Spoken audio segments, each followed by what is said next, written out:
everyone. Last week, the House Democrats discussed how local public schools form the foundation of Missouri communities. This week, we want to emphasize the crucial role of public higher education in the long-term success of our great state.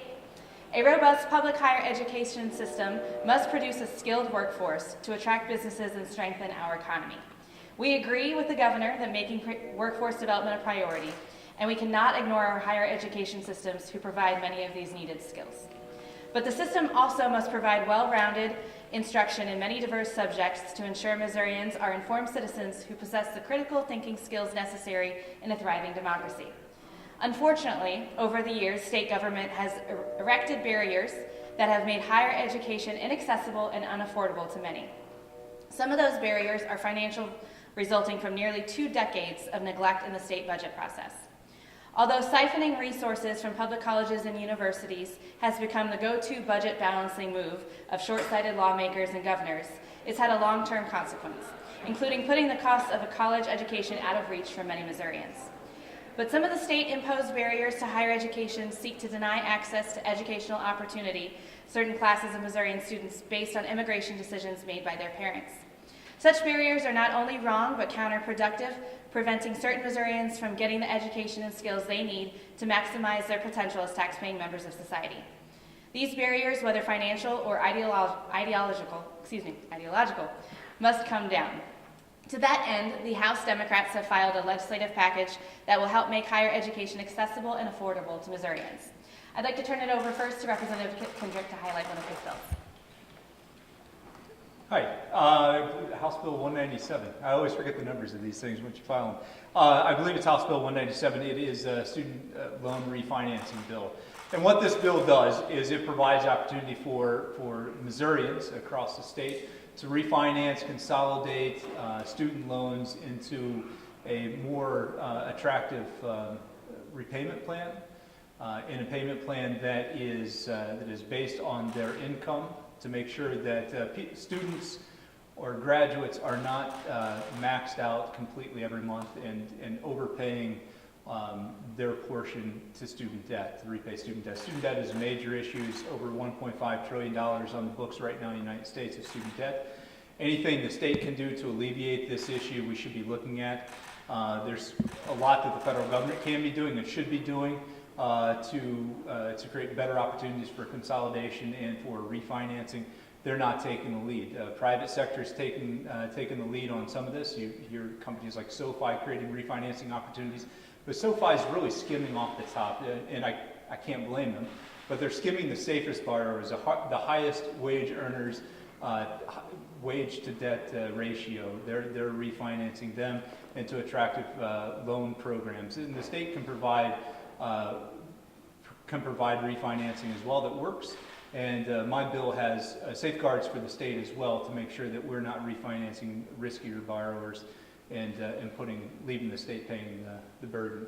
So talk just a minute about the budget as well. Basically, the FY20 proposed budget is flat funding for higher education, for the core funding for public higher education. If you look back to FY18, there is basically a 10% reduction in public higher education funding at the state of Missouri. Last year, there was a bipartisan effort to basically undo the proposed budget recommendations by Governor Greitens, where he came after public higher education again. The best that we could do was basically to solidify a $30 million withhold as a $30 million core cut in appropriation. This is not a good picture. Doesn't paint a good picture for the state of Missouri in the future. Here we are again, 3% unemployment, low to modest wage growth. These are years where we should be making up the difference. We should be restoring funding back to public higher education to make up for years and years and years of cuts. So we've got our work cut out for us this year on the Budget Committee. We're going to have to find additional money to put back in to undo some of the damage that we've done in years past. One last thing I'll mention before I leave is there's been a very counterproductive Title IX rewrite bill filed, House Bill 573. I encourage you to report on this if you haven't already at some point in the near future. It erodes protections for survivors of sexual assault. It is basically puts us out of compliance with federal governmental Title IX processes. And for those of you who know about Title IX, you also have to look at Title IV. Title IV is federal financial aid. If you're not Title IX compliant, you're not Title IV compliant. If you're not Title IV compliant, basically all of your higher education institutions in your state that rely on federal financial aid and all your students, they're out of luck. Now, I'm not saying that that will become the case, but if this bill were to be passed into law and enforced, it would put us out of compliance with Title IX, out of compliance with Title IV. There are many ways to go after this bill. One other thing, it's just wildly expensive. You're going to see, if this bill were to pass, you're going to see every alleged victim hire an independent counsel, every alleged perpetrator hire an independent counsel, every college and university going before this adjudication process, now it's going to become a legal proceeding at the state level, hire an independent outside counsel. You're going to see Title IX offices have to hire additional staff people as well. This is an unfunded mandate on public and private institutions around the state. It erodes protection for sexual assault survivors, and it's a step in the wrong direction for the state of Missouri. So I encourage each of you to reach out to Missourians, to ask them to be involved, to submit their feedback, and to make sure that this bill does not become law. Thank you. Thank you, Representative. I'd like to next turn it over to Representative Kevin Windham to discuss House Bill 498. Thank you, Madam Leader. Excuse me. So, Missourians every year are promised free college if they qualify for the A+ scholarship program, and every year Missouri breaks this promise to assist its most worthy students, some of whom have high financial need. So my bill is simple. House Bill 498 says that if you qualify for A+ funding, you will receive A+ funding. Currently, there's about 2,000 students who qualify for A+ funding but do not receive that funding.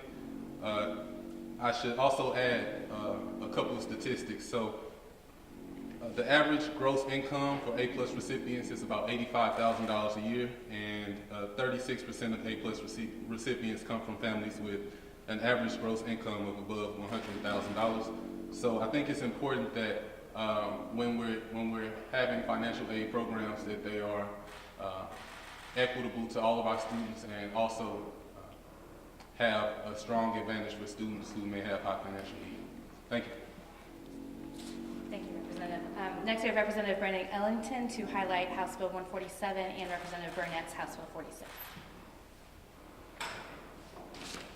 Me and Representative Burnett probably have some of the easiest bills to pass. America is a nation that was founded by immigrants, and so is Missouri.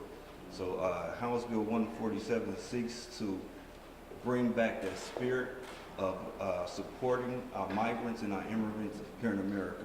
What House Bill 147 does, it prohibits unlawful present students in the United States from receiving any post-secondary public education. So we're repealing that. And we're going to allow migrant and immigrant students in the state of Missouri to receive all post-secondary education benefits that anybody else will qualify for. Another stat that I should put in 2015, we seen this law go into effect. So we seen students that was expecting to pay an average of about $9,500 a month before college took effect, before they took their class, their tuition ballooned to around $25,000. I don't feel this is fair for our migrant and our immigrant students here in Missouri, and I hope that we can have a bipartisan collaboration in the spirit of immigration. Thank you, Representative. Real quick, Representative Judy Morgan on House Bill 557. Thank you, Leader Quaid. Thank you all for being here today. My bill is very similar to Representative Ellington's and Representative Burnett's. It's called the Missouri Tuition Equity Act. And several years ago, the legislature, within its House Bill 3, which is the higher ed bill, wrote in language that says all undocumented students would now have to pay the international rate of tuition, and like Representative Ellington said, that is generally 2 to 3 times higher than in-state tuition. These are kids who are Missourians. Some of them know no other country than the United States, and this bill would simply say that if they are in that situation and they have graduated from a private or public high school in the state of Missouri, if they've been here for 2 years, then they would qualify for in-state tuition. And I'd like to add that there are other states that have Republican legislators like Kansas and Texas that have this, and I would like to see Missouri join them and allow our immigrant, undocumented students to attend colleges in the state of Missouri at in-state tuition. Great, thank you.